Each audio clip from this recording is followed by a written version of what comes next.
Welcome to Hatman Strikes Back Daily Boxing News. Subsequent to the announcement of Anthony Joshua versus Jake Paul signed for December, I now find out that there's a 245-pound weight limit in place. Now, some people are saying that's not a big deal. AJ weighed 245 for the Usyk rematch, and the gap in experience and ability and size and strength and power between AJ and Jake Paul is so vast that even if AJ is slightly diminished by the weight cut, he'll still have more than enough to dust off Jake Paul in a couple of rounds. Here's my take. Anthony Joshua is one of the richest heavyweight champions of all time. The guy's made a boatload of money. He's been champion twice. Silver medalist at the World Championships in the amateurs. Gold medalist in the Olympics. A celebrity in the UK. And this is a guy who has always craved for recognition, respect, who tried his best during his 2 reigns as champion to be a great champion and go down in the history books as such. He failed at that, but he cared a lot about it. Even now, he seems to care a lot about the way he's perceived and getting respect from people in the boxing fraternity and what have you.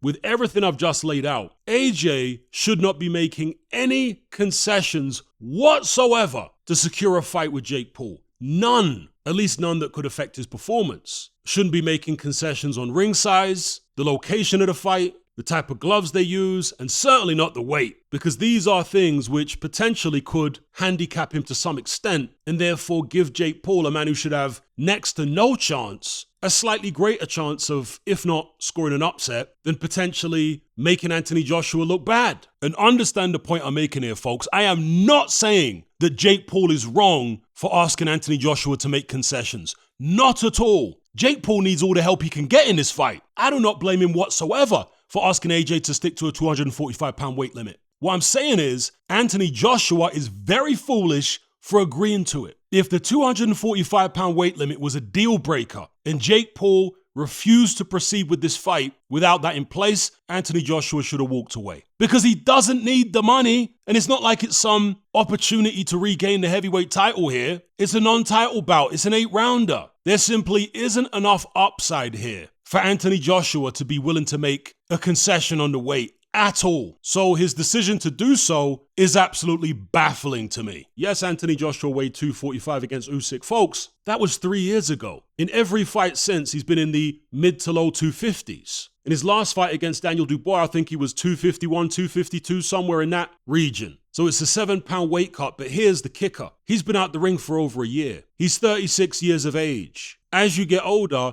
losing weight gets more difficult. Your muscles get heavier. You start to retain more water. And when you've been out the ring for as long as he has, it exacerbates that. Furthermore, this is a guy who has never had to stick to a weight limit in his entire life. He's always been a super heavyweight. Even in the amateurs, he's never had to deal with a weight limit. So if Chris Eubank Jr., who had been at middleweight for all those years, struggled in the 2 fights with Conor Benn to make 160, well, he's a guy that had been making 160 and 168. I'm not sure if he fought at 154 very early on in his career or not, but he was a guy that was used to cutting weight. Anthony Joshua has never in his life had to stick to a weight limit before. And here we have him at the age of 36, going up against a YouTuber, an influencer, a complete novice boxer who, if Anthony Joshua is even 50% of himself, he should be able to absolutely embarrass. Now look, I still expect Anthony Joshua to win despite this weight cut, but if he looks bad or the unthinkable happens and he loses, then he will have proven to be maybe one of the stupidest heavyweight champions in the history of the sport. Because as I said earlier on in the video, there is absolutely no logical reason whatsoever for Anthony Joshua to make any kind of concessions in this fight that might handicap him physically. None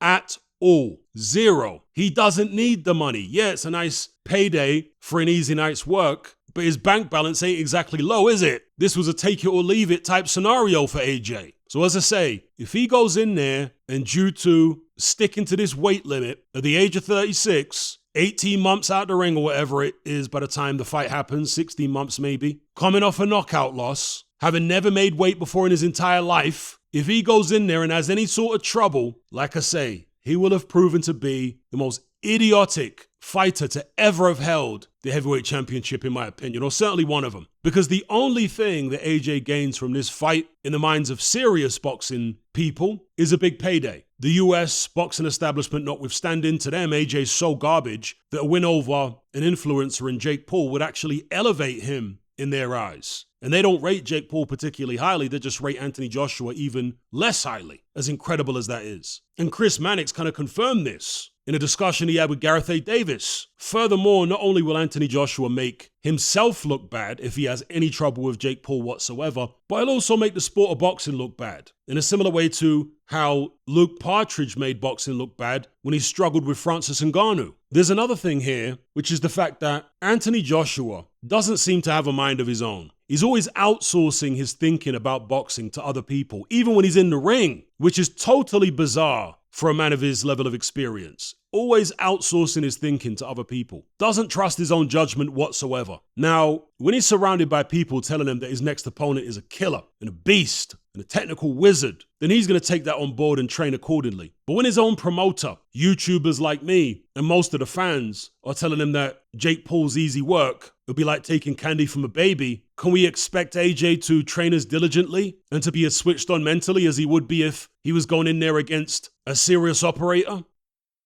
Again, to reiterate, irrespective of everything I've just said in this video, I still expect Anthony Joshua to beat Jake Paul and to do so without any controversy or problems at all. But agreeing to this weight cut, this weight limit, he is tempting fate. He is dicing with danger unnecessarily. It's foolish to do something like that just for a bag against an influencer. Anyway, those are my thoughts. Leave me yours in the comment section below. Don't forget to like and share this video. Subscribe if you haven't done so already. Thank you all for watching. I'll catch you on the next one. I'm out. Are you surrounded by mindless bots in human form who adhere to the norm and blindly conform? Who swallow all the mainstream BS and actually ridicule you for questioning things? Do you wish you had more free-thinking individuals in your life to network and converse with? Well, look no further. We're right here. Come and join the Brotherhood of Reason on Patreon. You'll gain access to my weekly topical content where we take deep dives on an endless variety of subjects, as well as my vast back catalogue of podcasts, videos, interviews, movie decodings, and my Confessions of a Nightclub Bouncer series. You'll also get to talk and network with myself and hundreds of other people in our members chat. You can enjoy all this via the Patreon app or on desktop, and download all my podcasts in high-quality MP3. There's no contract, no commitment. You can cancel at any time, just like Netflix, but it's a hell of a lot cheaper. Just download the app from the Play Store or the App Store, or simply visit patreon.com on a web browser. Then head on over to my page and select the tier called the Brotherhood of Reason. All the links are in the description box below. And just a quick money-saving tip for Apple users. If you purchase your Patreon subscription on the desktop site or on Android, then you'll avoid the ridiculous 30% fee that Apple charges for purchases made on the iOS app. So if you're on iPhone or iPad, save yourself some money by buying your subscription on the actual Patreon website or on Android, because it's a lot cheaper. Once you've made that initial purchase, you can then use the Patreon app on your iPhone or iPad thereafter to access and enjoy your content as normal.